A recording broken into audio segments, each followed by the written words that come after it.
Hello, you're watching Leadership TV News. I am Cynthia Onwado. The nominee for the chairmanship of the Independent National Electoral Commission, INEC, Professor Joash Amupitan, has dismissed claims suggesting that he was part of President Bola Tinubu's legal team during the 2023 presidential election petition hearings. Appearing before the Senate Committee of the Whole for his screening on Thursday afternoon, Amupitan clarified that he never appeared in the Presidential Election Tribunal or at the Supreme Court on behalf of Tinubu aftermath of the 2023 general election. He said, "I never appeared in the Presidential Election Tribunal." The nominee's response came after some lawmakers raised concerns about maintaining neutrality in the face of widespread speculations linking him to Tinubu's legal team. Beyond addressing questions of neutrality, Amupitan used the session to share his vision for an inclusive and forward-looking electoral system, one that empowers women, persons with disabilities, and young voters through education, technology, and legislative reforms. He also said that the conduct of local government elections has been debated widely. He continued, "The view of most people is that the power should be handed to INEC because of what has happened in the local government and area councils. They already use data compiled by INEC, but the question is whether that will add another burden on INEC. We will look into it, but I cannot provide an answer for now," he noted. Amupitan outlined plans to strengthen voter education, civic training, and technological integration as part of his broader reform agenda. He said INEC, under his leadership, would develop online training models for voters and introduce civic education at an early age to build a culture of democratic participation. Still in the news, the Apex Igbo Socio-Cultural Organization, Ohaneze Indibo, has disassociated itself, Southeast governors, ministers from the region from the October 20th, 2025 planned nationwide protest for the unconditional release of indigenous people of Biafra, IPOB leader Mazi Nnamdi Kanu. Ohaneze Indibo, in conjunction with the Southeast governors and Igbo ministers, said it has a grave sense of responsibility and a profound commitment to the well-being of the zone and the stability of the country.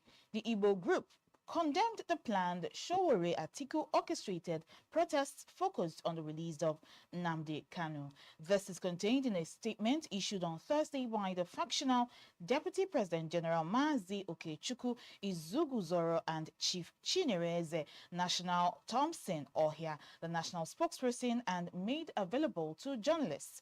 Ohaneze said, "We view this purported demonstration with extreme suspicion and firmly believe it to be a thinly veiled attempt at fomenting unrest, destabilizing the government of President Bola Tinubu, and exploiting the legitimate concerns of Indibo for nefarious political ends. Our considered assessment, informed by credible intelligence and meticulous analysis, reveals that this proposed action is nothing more than a cynical ploy designed to instigate a repeat of the EndSARS riot, ultimately aimed at undermining the current administration." It noted that this scheme, allegedly funded by elements associated with Atiku Abubakar and his cohorts, seek to exploit the genuine desire for Mazi Nnamdi Kanu's release and draw unsuspecting Igbo citizens into a dangerous and destructive venture. In light of these grave concerns, we unequivocally reject the deception and advocacy for peaceful resolution. That is, the pursuit of Mazi Nnamdi Kanu's release through political solutions and the established judicial process as paramount.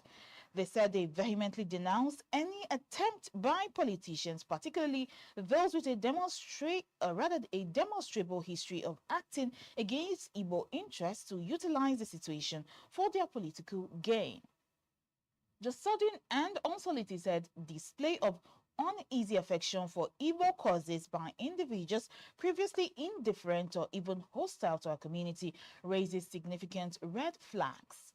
We, the Igbo people, are too astute and discerning to be ensnared by the Atiku Showore booby trap. We call to denounce and avoid planned unrest. We implore all Nigerians, particularly those who cherish truth, justice, and democracy, to distance themselves from the planned protests, riots, and acts of civil disobedience scheduled for 20th October 2025.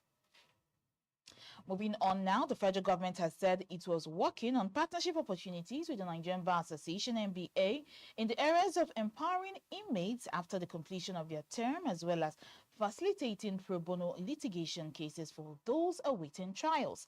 This was disclosed on Thursday by the Minister of Interior, Dr. Olubimi Tinji-Ojo, after an unscheduled visit to the Medium Security Custodial Center in Kuje Area Council of Abuja. Taking to its verified Facebook page, the minister disclosed that he undertook the visit alongside the president of the NBA, AFAM, Josiah Osigwe, SAN, saying the initiative was aimed at decongesting custodial centers and also preparing inmates for smooth integration into the society.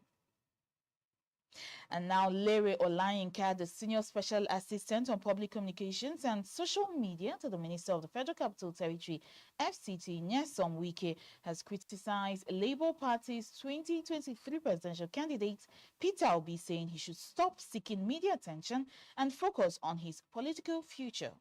Olayinka said the FCT administration under Wike is not operating the kind of beer parlor style development Obi is allegedly ran in Anambra State during his 8 years as governor. According to Larry, the FCTA is focused on genuine and measurable development projects. He revealed that 73 schools are currently being renovated across the 6 area councils of the FCT, while 21 schools have already been completed. Peter Obi had recently visited the LEA Primary School in Kuje, Abuja, where he criticized the poor condition of public schools, describing it as a national disgrace. Reacting to that, Olayinka said while there are indeed schools in need of attention, the Wike-led FCTA is actively addressing the situation through numerous renovation projects. He stated that 102 contracts have been awarded for school renovations and 21 of those projects have been fully completed.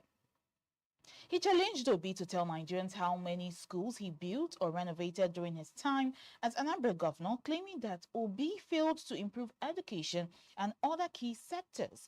Olayinka accused Obi of hoarding state funds in personal banks instead of investing them in infrastructure such as schools, hospitals, and roads.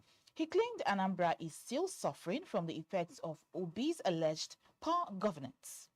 He further mocked Obi's statement that he could transform Nigeria in 4 years, saying the former governor failed to do so in Anambra in 8 years, calling Obi an internally displaced politician who now depends on the media for relevance. Olayinka said it was laughable that someone without a clear political platform for 2027 was roaming around attacking others. Finally, now on entertainment news, the singer Levi Ogbokiri, better known as Crazy Scent, had sued Odumodu Black for violent assault, or rather for violently assaulting and battering him at a public event in December 16, 2024. Crazy Scent alleged that the rapper attacked him without any form of provocation while he was peacefully taking videos and pictures of himself at the event. He accused Odumodu Black of damaging his iPhone 15 Pro Max and sought an order compelling Odumodu Black to compensate him for reputational harm and the public humiliation. The judge, Adeyemi Ajayi, however, fixed a date for hearing of the matter, November 26th, after Crazy Scent's lawyer, Uchenna Ojembe, informed the court that the defendant had yet to file a response after being served. Crazy Scent's lawyer, Uchenna, told the court that the hearing may not commence because Sheriff Bello, the defendant's counsel, had not responded. In his reply, singer Odumodu Black's lawyer, Sheriff Bello, also requested an adjournment to allow him to prepare adequately for the case and put his house in order. That's all the news we have for you on Leadership TV. For more of our news stories, you can log on to our website, www.leadership.ng. Thanks for watching. Thank you for watching. For sponsorship and advert placements, please contact 080